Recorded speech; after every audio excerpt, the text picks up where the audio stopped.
Muy buenas a todos y bienvenidos a un nuevo episodio de The Hustle Podcast, en el que tenemos la sobrereacción de la primera semana.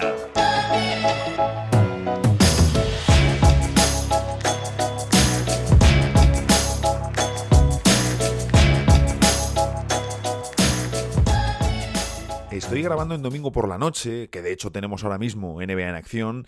No le he hecho mucho caso hasta ahora, pero luego me pondré un poquito con ella para dormirme tranquilamente y cerrar este domingo, esta mañana. Un domingo que ha estado lleno de partidos, lleno de baloncesto y lleno de no parar. Ha sido un domingo, muy domingo de periodista deportivo, la verdad que es un domingo... Los domingos son días bastante, en general, atareados para la gente que se dedica o se pretende dedicar al periodismo deportivo prácticamente en cualquier ámbito o en cualquier deporte que toques.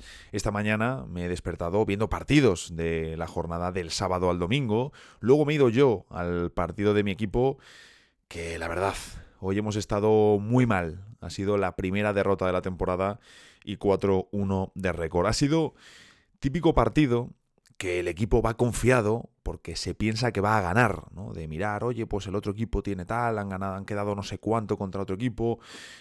Y ya internamente el discurso que lleva el equipo en la cabeza, encima vienes de pues ganar varios partidos, has empezado bien la temporada y sobre todo un factor también importante, se hace un mal calentamiento, ¿no? Y ya desde ahí se van acumulando diferentes factores que pues te llevan a una derrota.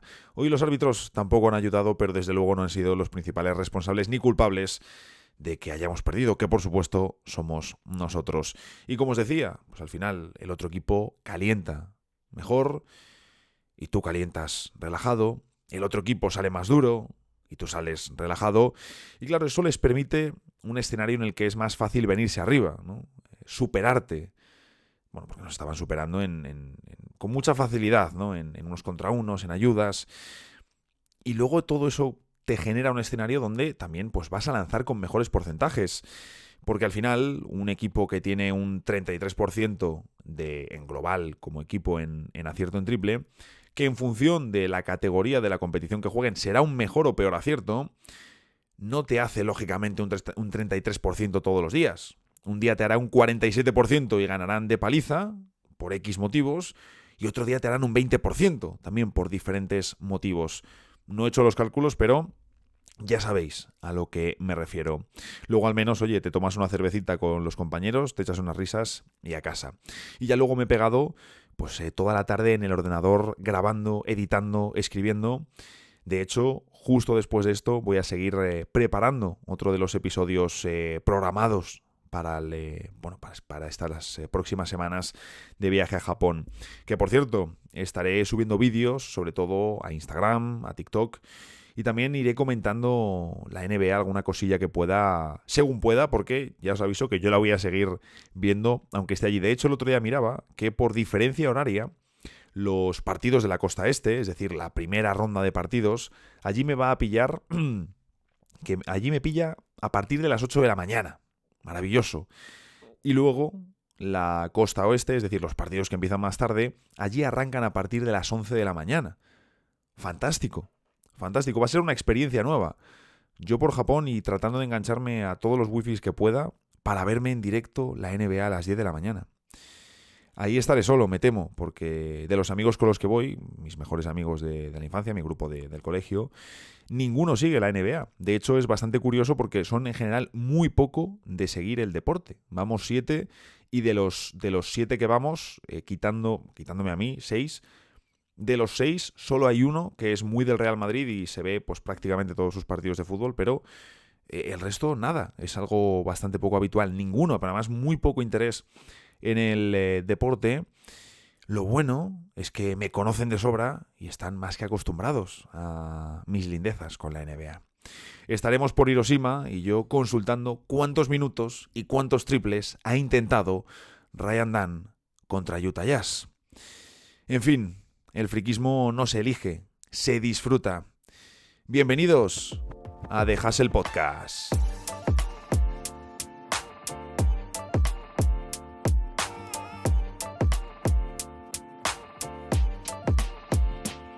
Ya sabemos que la primera semana en la NBA es sinónimo de sobrereacciones, de dejarnos llevar, de excitarnos con los nuevos jugadores, los traspasos, las sensaciones que nos dejan, y eso es lo que vamos a hacer hoy precisamente aquí. Es cierto que ya hemos soltado alguna en episodios anteriores, también en el vídeo de Anthony Edwards en el canal, pero para el episodio de hoy lo que tenemos es pues una serie de temas que me he apuntado, y lo que vamos a hacer es explicar, revisar ese caso para después considerar si esa sobrereacción es verdadera o falsa, es decir, si es o no una sobrereacción, y sobre todo qué grado le doy yo de que pueda suceder, qué porcentaje le otorgo a esa potencial sobrereacción de que suceda o no suceda. Bueno, mejor dicho, suceder ya ha sucedido o está sucediendo, porque es basado en lo poco que hemos visto, y por eso se llama sobrereacción. Lo que vamos a tratar de adivinar aquí, vamos a jugar un poco a los pitonisos, es si efectivamente es algo que es simplemente de este inicio o es algo que va a ser una tendencia que se va a replicar a lo largo de la temporada. Y obviamente esto es algo que no vamos a poder ni confirmar ni desmentir, ni en 2 semanas, pero tampoco en 2 meses. Necesitaremos, en 2 meses estaremos ya más cerca, lógicamente, pero vamos a necesitar por lo menos tener un volumen de que llegar a lo mejor en torno a febrero, al mes de febrero, a lo mejor, para poder realmente ver el dibujo. También esperarnos a los traspasos que, como veréis, van a jugar cierto papel, como todas las temporadas, en lo que vamos a comentar. Podéis dejar también en comentarios, que puede ser interesante, de vuestra quiniela de sobrereacciones, es decir, coger estos titulares y decir, oye, pues esto es verdadero, esto es falso, esto no, tal, que siempre queda un dibujo muy bonito. En fin, vamos con la primera de ellas. Lakers será equipo fijo de playoffs y cuidado si meten el traspaso apropiado. Estamos viendo un juego natural y fluido con Redick como entrenador, una rotación fina y que de momento está funcionando muy bien.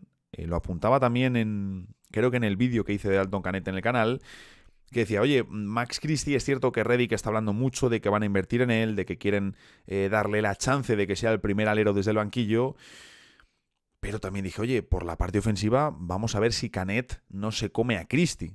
Vamos a ver, que por ahí veo opciones, porque al final, por mucho que se hable de la evolución de Max Christie, era un jugador sin probar, igual que Dalton Knecht. Bueno, pues Christie creo que está haciendo un buen trabajo defensivo, al igual que Dalton Knecht, pero claramente Dalton Knecht está superando por mucho la aportación ofensiva de Christie. Aún así, le dará y le seguirá dando bola Redick porque necesitan un buen Christie, o al menos un Christie decente, tanto para tener en la rotación como para un potencial traspaso, porque si los Lakers se mueven, Christie es uno de esos jugadores que perfectamente puede salir esta temporada. El juego gira alrededor de Anthony Davis, como ya hemos comentado. Estamos viendo también a un Austin Reeves que tengo la sensación que gana peso, ¿no?, con el balón en sus manos, y que creo que haría bien Redick en invertir en ello. Jackson Hayes incluso ha empezado bastante bien, aunque ya sabemos y hemos hablado de que necesitan un upgrade en el puesto de pivot, buenos minutos de Gabe Vincent, y oye, quizás, lo hablaba de hecho hoy con compañeros del equipo, necesitan meter un base que mejore a D'Angelo Russell, o incluso, ¿por qué no?, un guard o un forward bajito que pueda ir al 2 para mover a Reeves al 1. Y alguno dirá, ostras, esto me parece una locura de cara a playoffs. Hombre, a mí me parece una locura ir con Russell y Reeves de nuevo por tema de tamaño y emparejamientos defensivos que te va a cazar el rival. Y lo sabemos, no todos, pero sí unos cuantos, y eso puede ser un gran factor en una eliminatoria. Y luego porque Russell, ya lo hemos hablado, no ha mostrado o no ha demostrado ser un jugador ganador ofensivamente en playoffs. Oye, yo preferiría mover a Reeves al 1 y que Reeves y LeBron se repartan la organización. Es que a lo mejor vamos un poco más pillados. Bueno, yo creo que interesa. Tienes a Vincent desde el banquillo para hacer de falso a base. Estamos viendo un sistema muy dinámico de mucho movimiento, y donde Anthony Davis tiene un papel fundamental. En fin, sobre esto lo veo muy claro. Valoración sobre si Lakers será equipo fijo de playoffs y cuidado si meten el traspaso apropiado, verdadero. Esta no es una sobrereacción positiva.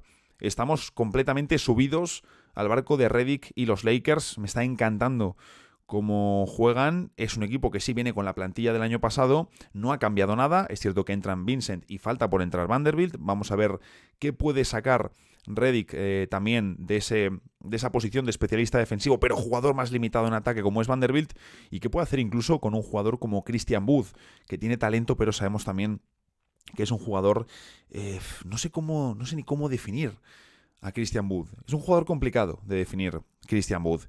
En fin, como digo, muy subido al barco y les doy un grado del 90%. Creo que es el más alto que he metido en todo el episodio, no estoy seguro ahora mismo, pero es lo que decía, cuidado si este equipo mete el traspaso apropiado. Si meten un muy buen pivot, si meten un base defensivo que además en ataque puede hacer algo diferente sin quizás tener tanto talento como Russell. En fin, es interesante. La siguiente, Phoenix Suns no podrá ganar el título si no traspasa a Jusuf Nurkic. Saben que falta un forward atlético y defensivo en la rotación. Por eso el rookie Ryan Dunn está jugando. De hecho, en el tercer partido de la temporada ha sido titular en el hueco de Bradley Beal. Bradley Beal, que ha estado fuera porque simplemente ha estado tocado, no era una lesión grave. Ya empezamos con las molestias, que el año pasado hubo muchas molestias. Ha entrado como titular, 22 minutos, 3 de 6 en triples. Luka Doncic ha clavado 40 puntos, de hecho le ha metido unos cuantos a Ryan Dunn, pero también el rookie ha dejado un par de buenas acciones defensivas, muy buenas acciones defensivas contra Luka. Y los Suns, al igual que saben que falta ese perfil de un 3-4 atlético y defensivo, saben que falta un grande móvil y defensivo por detrás de Jusuf Nurkic, incluso por delante. Y por eso el rookie Oso Ighodaro también está en la rotación de este inicio de temporada. Lo ideal sería traspasar a Bradley Beal y a Jusuf Nurkic. Esas serían las piezas que si idealmente pudieses realizar los dos traspasos que tú quisieses, Phoenix movería. Pero claro, la parte de Beal no es realista. Fijaros que os pongo aquí que en el 2K, que bueno, estoy grabando en la pantalla para un serial que iré subiendo al canal, sí que he traspasado a Nurkic, le he traspasado por Robert Williams.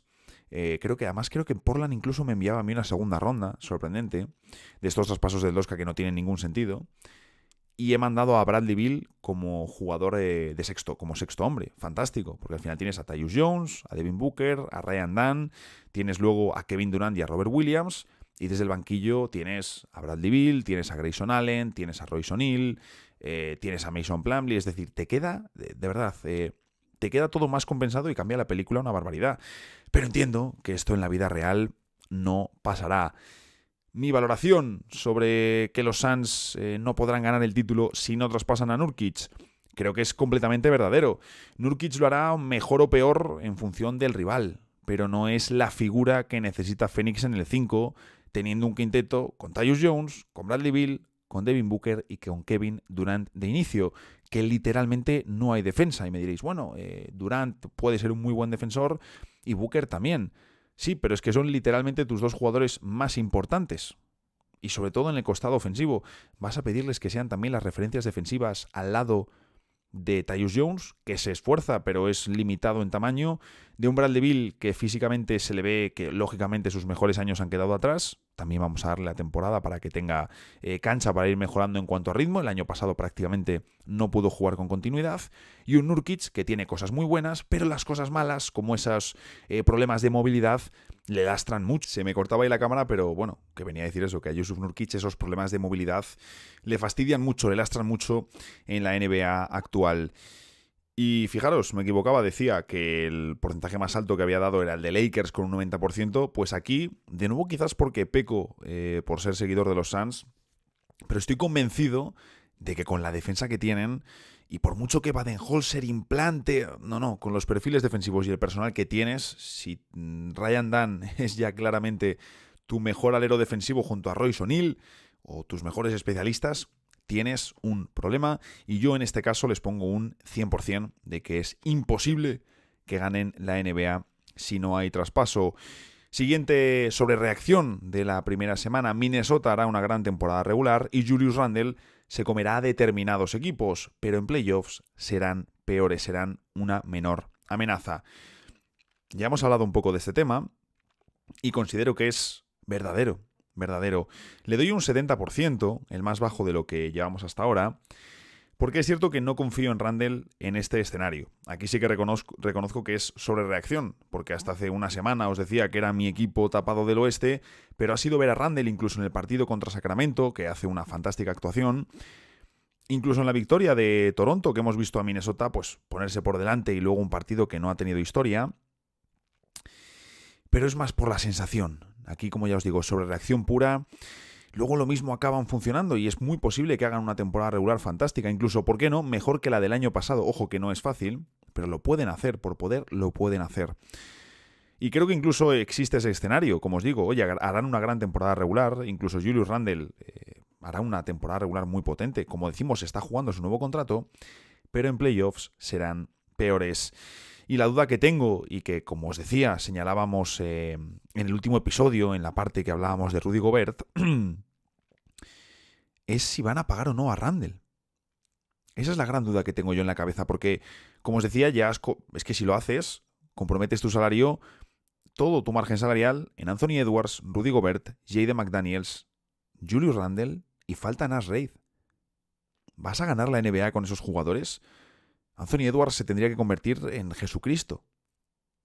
En Jesucristo, literalmente. Y Naz Reid y McDaniels, que son los que tienen más margen, de Randle y Gobert no vamos a ver nada especialmente nuevo, deberían añadir un nivel superior a su producción. Naz Reid quizás en volumen y consistencia, convertirse en un jugador más protagonista casi todas las noches, y McDaniels ofrecer más en el lado ofensivo, que sean continuaciones, cortes, entradas, tirar de tres, es decir, en lo suyo es muy bueno, pero es un jugador más limitado en la parcela ofensiva. En fin, ya os digo, esa es mi sobrereacción con el caso de Minnesota, en la que menos he entrado también, porque es la más sobrereacción por sensaciones.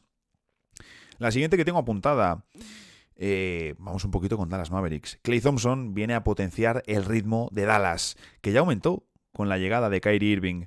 Tienen mejor rotación y la única duda con este equipo pasa por la defensa. Creo que solo la madurez de Oklahoma, o bien traspasos top de rivales como Lakers, Suns o Nuggets, puede dejar a los Mavericks fuera de las finales. Las sensaciones son muy interesantes, la verdad, incluso habiendo perdido contra Phoenix. Creo que hay que fijarse también mucho en las sensaciones. El debut del equipo es muy interesante, también contra San Antonio Spurs. Y todavía faltan jugadores por entrar en ritmo, ¿no? Porque Najee Marshall, que es un jugador en el que yo confío, porque creo que tiene ese punto de es un buen defensor, es un buen lector de juego que toma buenas y simples decisiones, que ojo, es importante también tener jugadores de complemento que toman buenas decisiones, aunque luego el tiro termine fallado, pero es muy importante que tengas ese tipo de piezas, aunque sea para 15, 17, 20 minutos desde el banquillo.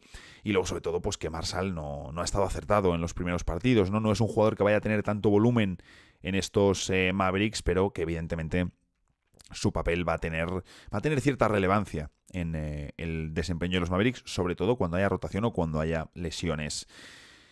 ¿Y qué le doy a esta situación de los Mavs? Les doy verdadero. Aún así, tirando sobre todo a la parte de que solo la madurez de Oklahoma les puede dejar fuera de las finales, diría que un 65%, esa parte, completamente cierto, solo la madurez de Oklahoma les puede dejar fuera de las finales, pero la sobrereacción viene a mirar un poco por todo lo que potencia Klay el ritmo. Me ha gustado mucho eso, la sensación inicial de cuando llegó Kyrie Irving a Dallas. Había un punto de, vale, oye, tenemos que ver a qué ritmo juegan, porque hasta ahora los Mavs con Luka han sido un equipo lento que ha jugado al ritmo de Luka, y Kyrie Irving es todo lo contrario, es un jugador cuya mejor versión aparece cuando sus equipos van a muchas revoluciones. Y que hemos visto que Dallas ha ido claramente en la dirección del ritmo de Kyrie Irving. En la primera media temporada que juegan juntos, con unos Mavericks que además habían sacrificado el tejido defensivo que había alrededor de Luka Doncic, te encuentras con un equipo que tiene a Luka y a Kyrie, pero que no tiene, más allá que no hay material, que no hay una defensa que pueda sostener a dos jugadores que necesitan un sostén atrás. Y sí que veíamos un equipo que cuando estaba Luka jugaba a un ritmo y cuando estaba Kyrie jugaba a otro, porque además no pudieron jugar todos los partidos. Ahora vemos un equipo que juega a un ritmo mucho más elevado. Y Klay viene a reforzar todo esto, y es Luka el que tiene que adaptarse a ese ritmo más veloz y luego en determinadas situaciones en muchas ocasiones jugar sus situaciones más lentas. Como os digo, a este punto de, oye, que Klay viene a potenciar todo esto, que tienen mejor rotación y que la única duda pasa por la defensa, le podría dar más, uniéndolo un poco esto también a la parte de que solo la madurez de Oklahoma les puede dejar fuera de las finales, combinando los dos factores le daría un 65% de verdadero. ¿De acuerdo? Esto es lo que yo le daría. Se lo daría principalmente por lo abierto que está el oeste y porque sabéis que me fío poco de esa defensa. ¿Pueden volver a las finales de la NBA? Sin ningún tipo de duda. De nuevo, por lo abierto que está el oeste. Pero si Oklahoma madura, si suben también peldaños en defensa a los Thunder, con los añadidos que han hecho, incluso si vemos a uno de los que os decía, Lakers, Suns o Nuggets, meter un muy buen traspaso, que digas, ostras, cuidado, creo que ahí Dallas sí que se puede encontrar en una situación en la que su defensa pueda no sostenerles en playoffs. Quizás sí que te da para sostenerte en una segunda ronda si te enfrentas a un muy buen equipo del oeste, y les puedes ganar una serie con Luka a un nivel altísimo, con Kyrie a un nivel muy elevado, con Klay enchufando un montón, con Lively haciendo un grandísimo papel desde el banquillo, les puedes ganar perfectamente. En una serie puede suceder. Se me antoja más complicado que lo hagas a lo mejor 2 series consecutivas contra 2 equipos que claramente te pueden hacer mucho daño en una defensa endeble y que en el balance a lo mejor pierdes. Ya sabéis que soy un poco escéptico con este equipo, luego les veo jugar y me maravillan. Siguiente sobre reacción, Evan Mobley va a ser All-Star y a convertirse en la segunda espada ofensiva que necesita Mitchell. Bien, los 2 primeros partidos de los Cavaliers y sobre todo de Mobley han sido muy fuertes, también contra Raptors y Cavaliers, es decir, rivales flojitos. Y el tercero sí que ha sido peor contra los Wizards, que de hecho hemos visto a Alex Sarr ponerle un taponazo, un jugador que muchas de las comparaciones que recibía Sarr antes del draft eran precisamente con Evan Mobley. Debo decir que sobre todo más allá de los números, lo que me ha gustado de lo que he visto de Mobley en estos partidos es lo que vemos que hace y cómo le usan. Cómo le usan ahora con Kenny Atkinson de entrenador. Está, por ejemplo, subiendo la pelota en varias ocasiones, algo que yo no le había visto nunca, y le están usando más que nunca recibiendo él los bloqueos directos, es decir, jugando un pick and roll invertido. Mirad, fijaros en este dato. En toda la pasada temporada, Evan Mobley jugó 40 bloqueos directos invertidos. Playoffs incluidos, ¿vale? En los 3 primeros partidos de esta temporada regular, ya supera las 10 posesiones de pick and roll invertido. Valoración, verdadero. Evan Mobley será All-Star y la segunda espada que necesita Mitchell. Pero debo decir que aquí confío algo menos. Le he puesto un 50%, sobre todo porque confío menos en lo que es la parte mediática de Cleveland. Eso suele significar, significa menos presencia de All-Stars y ahí ya Donovan Mitchell es uno fijo. Por tanto, no es tan fácil. Cleveland va a tener que quedar muy arriba y aun quedando muy arriba, va a necesitar una muy potente temporada para imponerse a otros jugadores que haciendo menos van a poder llegar más fácilmente al All-Star. Y luego en general por el proyecto en sí. Ya sabéis que estoy en el barco de los que piensan que, obviamente hay que darle margen a Atkinson y ver cómo funciona el equipo. Pero a mí me gustaría ver a estos Cavaliers explotando con Mobley como único interior. Me gusta mucho Jarrett Allen, pero creo que Mobley necesita espacio para convertirse en el verdadero ancla de este equipo en ataque y en defensa. Ojo, que hasta ahora en defensa ha sido Jarrett Allen. Para el siguiente punto mantengo una de mis hot takes previas a la temporada y que dije en Gigantes, y es que Paolo Banchero va a ser All-NBA en la 2024-2025. Yo lo doy como verdadero y vuelvo a poner un 100% porque es una de mis apuestas para este curso. Le vi ya mucho progreso en cosas más allá de la estadística, ¿no? En muchas ocasiones caemos en el error o en lo fácil de decir este jugador ha progresado porque ha hecho más puntos por partido de una temporada a la siguiente. Hablo de un tío de 22 años y como ha hecho más puntos, pues ha jugado mejor.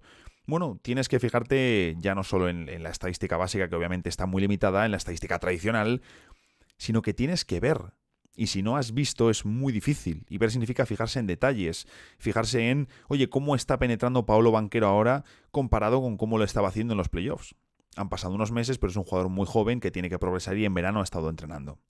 Pues te fijas en cómo está utilizando ahora su cuerpo. Y por ejemplo, le he visto ya varias penetraciones que dices, ostras, está haciendo cosas interesantes. También Orlando tiene un mejor espaciado. Y curiosamente, KCP no es que haya empezado tirando muy bien, pero Franz Wagner de repente está completamente disparado con el triple, que ya sabéis que es una de las cuestiones clave y que debemos vigilar para comprobar cómo puede de verdad funcionar y explotar todo su potencial esa pareja de grandísimo talento unida.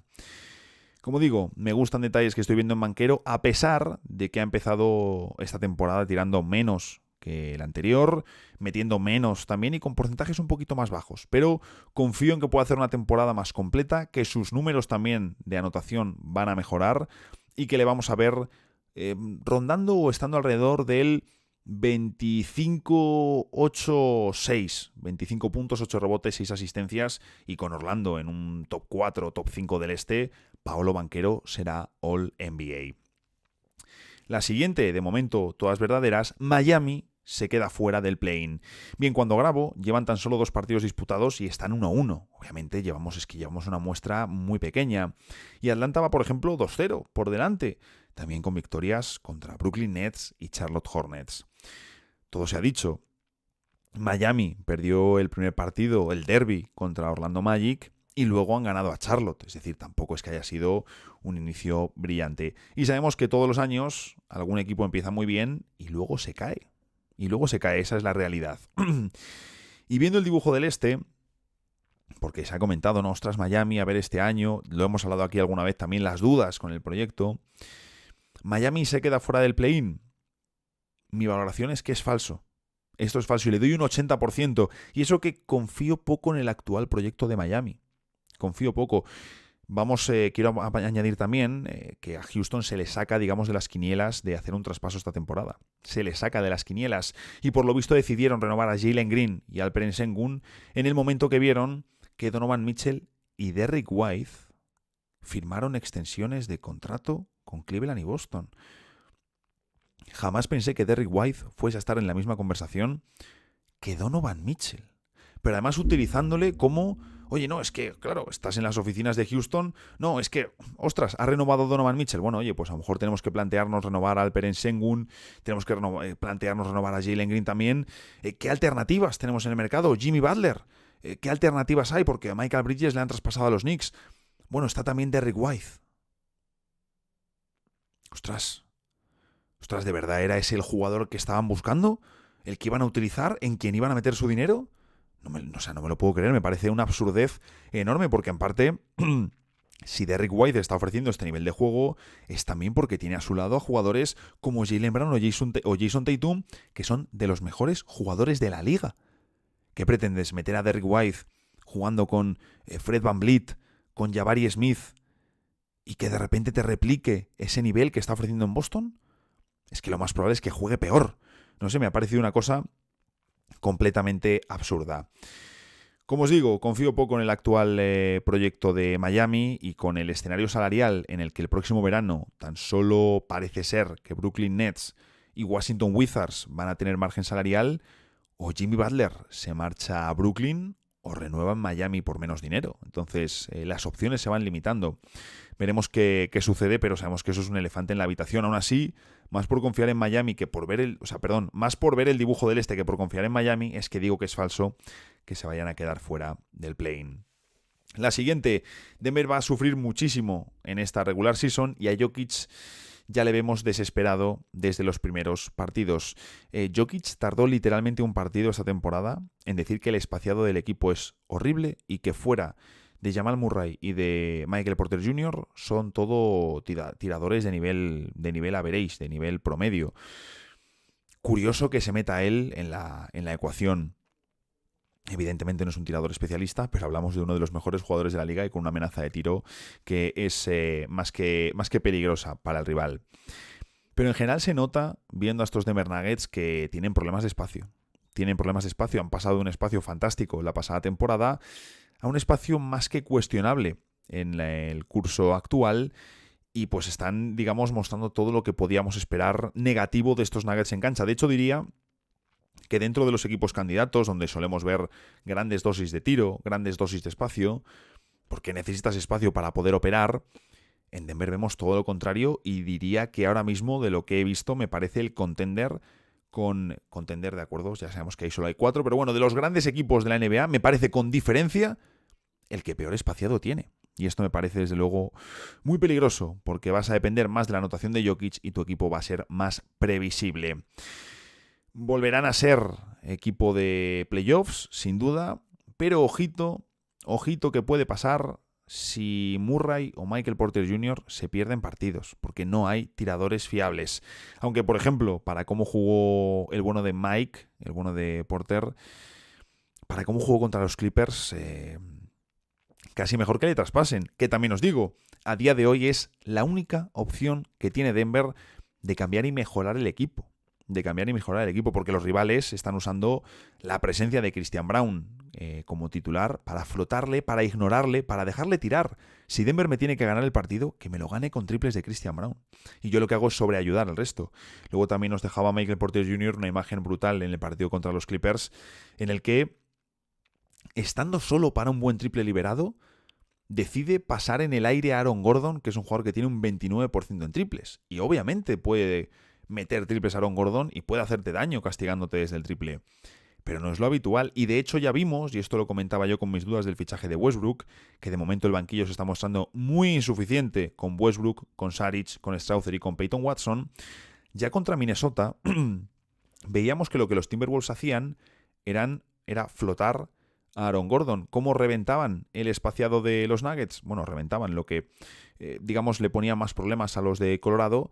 Eran diciendo, bueno, pues ¿quién es uno tirador? Aaron Gordon. ¿Quién es nuestro mejor protector de aro? Rudy Gobert. ¿Quién se va a encargar de defender a Aaron Gordon? Rudy Gobert. Y Gobert todo el rato en ayudas. Y ya está. Claro, ¿qué hizo ¿Qué hizo Denver? Decir, bueno, pues lo que vamos a hacer es empezar los ataques con Aaron Gordon el balón en sus manos. Y que suba Aaron Gordon el balón. Y así es Aaron Gordon con 4 tiradores. Y el ataque va a empezar de otra manera. Y vimos un cambio para el siguiente partido. Pero claro, ahora ya no es solo Aaron Gordon, también es Christian Braun. Y tu jugador más destacado desde el banquillo es Russell Westbrook. Es que Ray Jackson tenía más amenaza ofensiva como tirador. En fin, la valoración que le doy a esto es un 80% verdadero. Y bueno, vamos a ver un poquito cómo evoluciona. La siguiente, los Warriors será un equipo que gane a los peores conjuntos, pero será un equipo con mal récord contra equipos potentes. Hay buenas sensaciones con los Warriors en estos 2 primeros partidos. Pero claro, son 2 victorias ante literalmente los 2 peores equipos de la conferencia oeste. Solo diría que San Antonio Spurs podrían dar ahí cerca de la conversación, pero con Chris Paul, con Harrison Barnes, con Wembanyama, lógicamente van a competir más que Portland y Utah. Esta noche, de hecho, en un ratito, juegan contra los Clippers. Vosotros ya sabréis el resultado, yo no. Que no es mala prueba, pero los Clippers, obviamente, si hablamos... Bueno, pueden andar cerca del mismo baremo, ¿eh? Los Clippers no han empezado mal y me gusta la energía que desprenden, aunque tenemos que ver cómo aguanta a largo plazo, que es donde está la duda con este equipo. Sobre los Warriors, mucho triple, ritmo, rotación, por supuesto. La necesidad, viendo cómo reparte los minutos Steve Kerr, aunque tiene en profundidad, y ya decíamos que era de los mejores atributos para su temporada, deben cambiar cantidad por calidad. Lo han intentado desde hace tiempo y no lo han conseguido. Meter otro manejador, un forward mejor, metiendo a Kuminga. Incluso si decides que no le vas a pagar, mejor traspasarle, ¿no? Pero obviamente ahora están en proceso de analizar el equipo, como es lógico.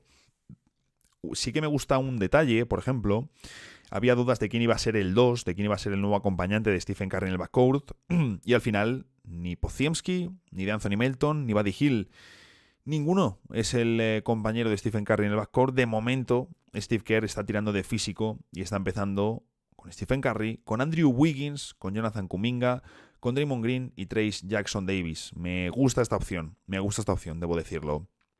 Pues bien, la valoración que le doy es de verdadero, pero le voy a dar el porcentaje más bajo, un 40%. ¿Por qué? Porque son los Warriors. Porque los Warriors saben competir, porque tienes a Stephen Curry, porque es el equipo que más continuidad, incluso habiendo perdido a Klay Thompson, el núcleo de Stephen Curry, Steve Kerr y Draymond Green lleva muchos años compitiendo juntos. Vienen de una mala temporada y evidentemente tienen ganas de resarcirse. Ya os dije cuando lo hacía, les dejé fuera del play-in, fue el último equipo, me hicieron dudar. Yo no me quiero bajar todavía de ese barco, porque como os digo, creo que será un equipo que gane ampliamente por su estilo de juego y por cómo juegan. Fantástico, y por su estilo de juego y cómo juegan, magnífico. Creo que va a ser un equipo que gane muy holgadamente a los malos equipos, pero quiero verles contra los buenos equipos. Creo que ahí van a sufrir. La cosa es que a lo mejor con eso te da para meterte en el play-in. Y por último, el oeste está muy abierto, pero Dallas es, de nuevo, el equipo que más cara puede plantar a Boston en unas finales. Hablando, por supuesto, de representantes del oeste. Valoración: falso. Y además le doy un 90%. Creo que Dallas es el candidato del oeste que peor está construido para medirse a Boston. El siguiente, si es que podemos considerarlo candidato, es Phoenix. Pero sin ninguna duda, el equipo del oeste que más cara puede plantar por perfil es Oklahoma City Thunder. Han empezado la temporada dejándonos sensaciones de que al menos, no sé en ataque tendremos que ver cómo van creciendo, pero en defensa nos están dejando muy buenas sensaciones. Y eso que no está Isaiah Hartenstein, uno de los jugadores que más les debe potenciar. Que Caruso todavía está entrando en dinámica y que hemos visto también cambios en la alineación. Hemos visto también minutos de Ousmane Dieng, que hasta ahora prácticamente había sido un joven sin minutos en las dos últimas temporadas en Oklahoma City Thunder. Y sí que nos transmiten la sensación de que es un equipo a la Boston, en el sentido de te van a tirar mucho de tres, este año están tirando más, te van a tirar mucho de tres, te van a intentar hacer mucho daño en el perímetro y corriendo, pero es que te pueden ganar teniendo un muy mal día desde el triple.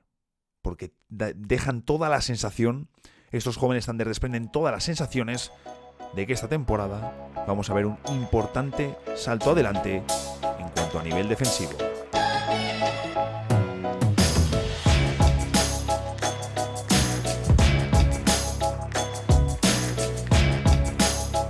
Hoy es lunes y eso en The Hustle Podcast significa que tenemos la sección de estadísticas, la sección más maltratada con diferencia de este podcast, pero que hoy traemos un tema muy interesante. Remarco antes de empezar que todas las estadísticas que voy a dar, de acuerdo, son de los partidos que llegan hasta la madrugada del domingo, es decir, la noche del sábado al domingo, ¿de acuerdo? De ahí en adelante ya no hay datos porque yo todavía pues no se han procesado los datos, está la jornada a mitad de juego. El tema es muy claro, la normalización de la explosión del triple. Cuando estaba viendo el primer partido de los Suns de esta temporada con Mike Budenholzer como entrenador, se veía de forma muy clara lo que nos venían anunciando desde la pretemporada, y es que íbamos a ver un cambio radical en la dieta de tiro del equipo de Phoenix. El año pasado, a pesar de contar con una nómina de tiradores muy destacada, incluso también considerando que fuera de Booker, Bill y Durant había problemas de tiro, tampoco se aprovechó en exceso la presencia de tres magníficos tiradores. Phoenix fue uno de los equipos que menos triples lanzó. Eran 25º en triples intentados por 100 posesiones, una marca muy baja, ya que si miramos, es cierto que prácticamente todos los grandes equipos de los últimos años tiran mucho de tres, pero es que si no tiras mucho de tres, porque alguno va a decir, oye, pero hemos tenido campeones en los últimos años que no eran grandes especialistas en el tiro de tres.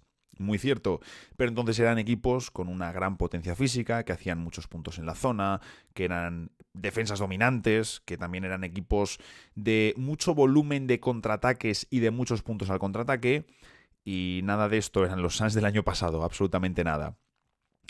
Y como digo, este año quieren tirar mucho. Pues bien, en el primer partido contra los Clippers, que ya me fijé, el 48% de sus tiros totales fueron triples, casi la mitad.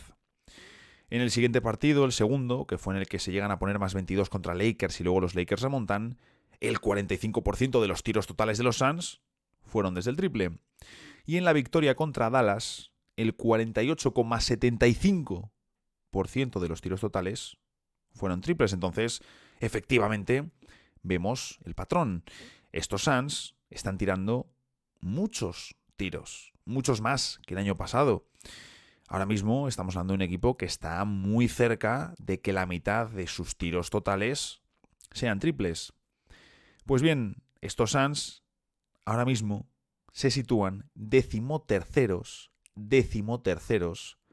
en la clasificación de equipos y triples intentados por cada 100 posesiones, lanzando casi la mitad de sus tiros totales desde el triple. Y tienen por delante a Milwaukee Bucks, a Denver Nuggets. Curioso que aumentan su volumen de tiro de tres cuando peor tiran.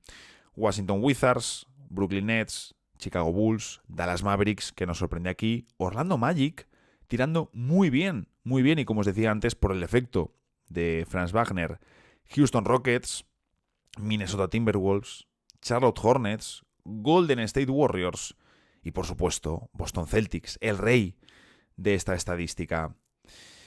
Es curioso es curioso. Ya os digo, consulté esto después del primer partido de los Suns, en qué parte de la clasificación estaban, solo con un partido que lógicamente no es representativo, hablamos de una muestra ridícula. Pero dije, ostras, ya me llama la atención que estén a mitad de tabla. Hemos normalizado la explosión del triple en la propia era del triple.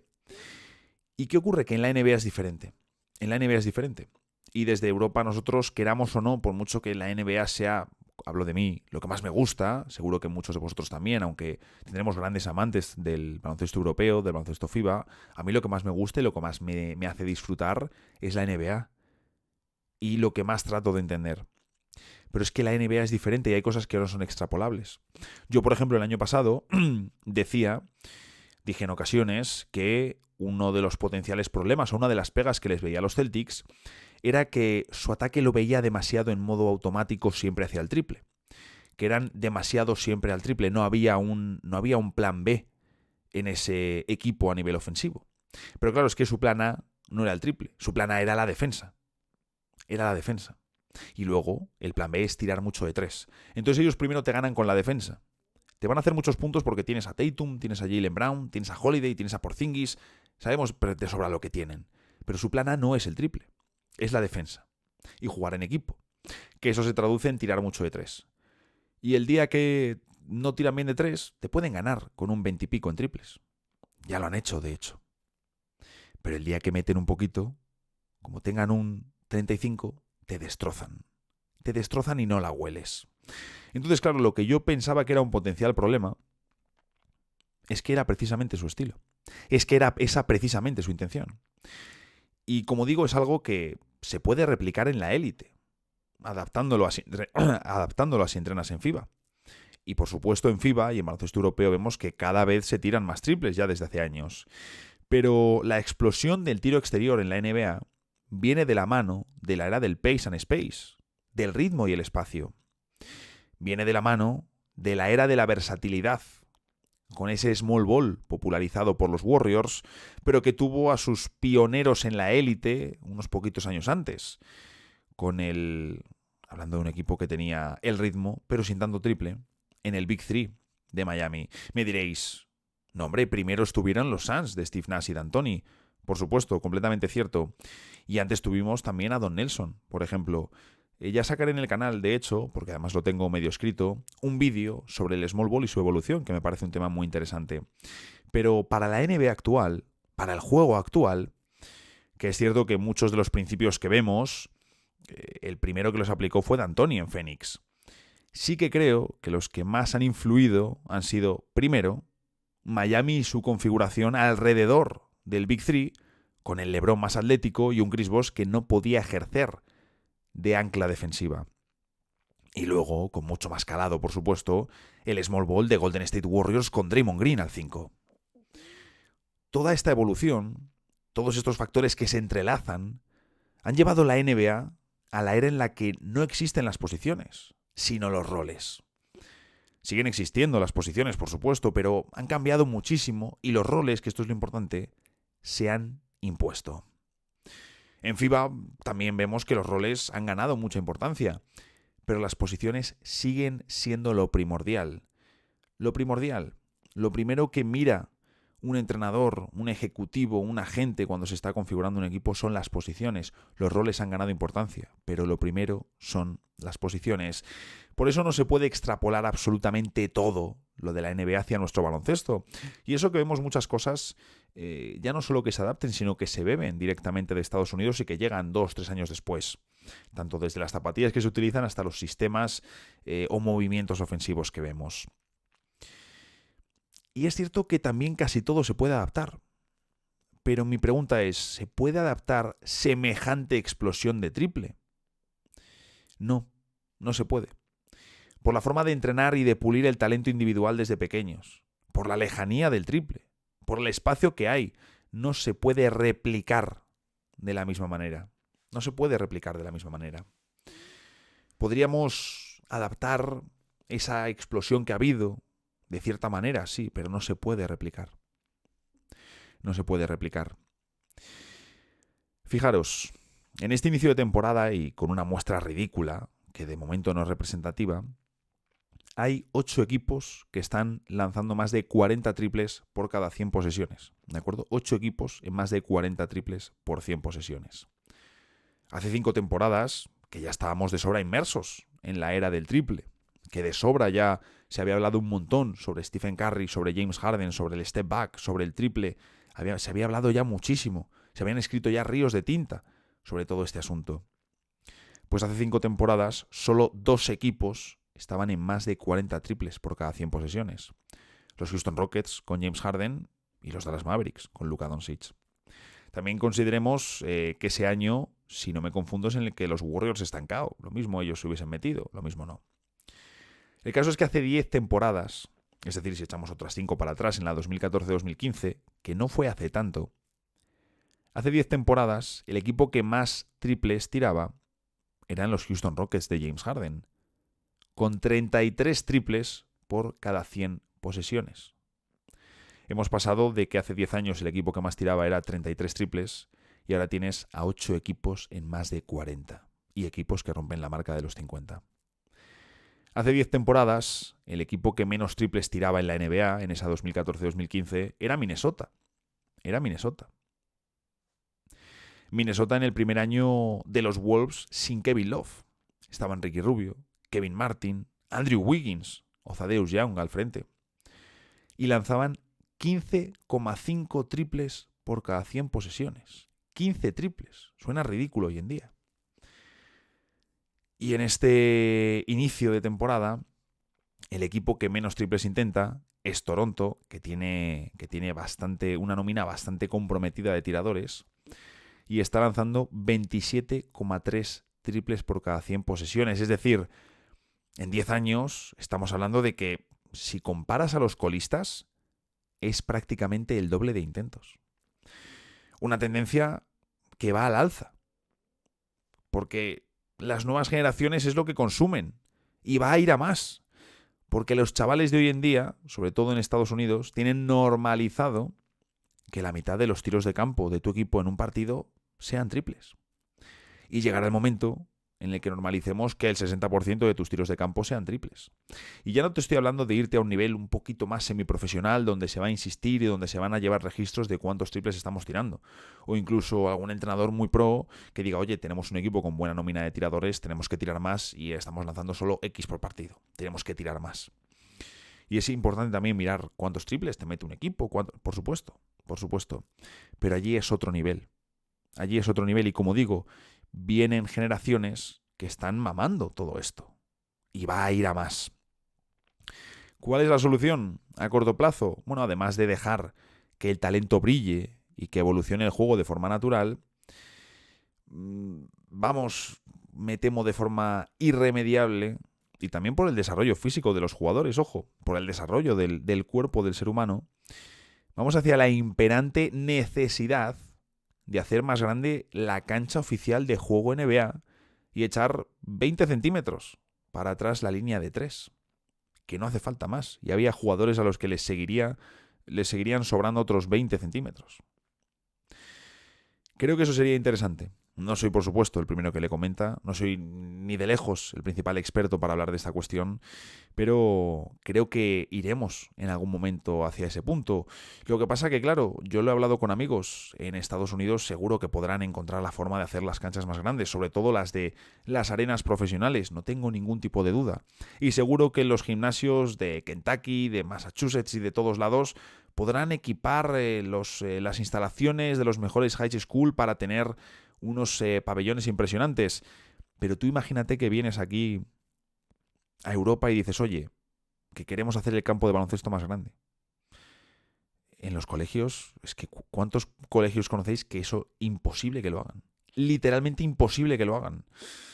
Pero en algún momento sucederá que el campo necesite ser más grande y que sea ya completamente obligatorio.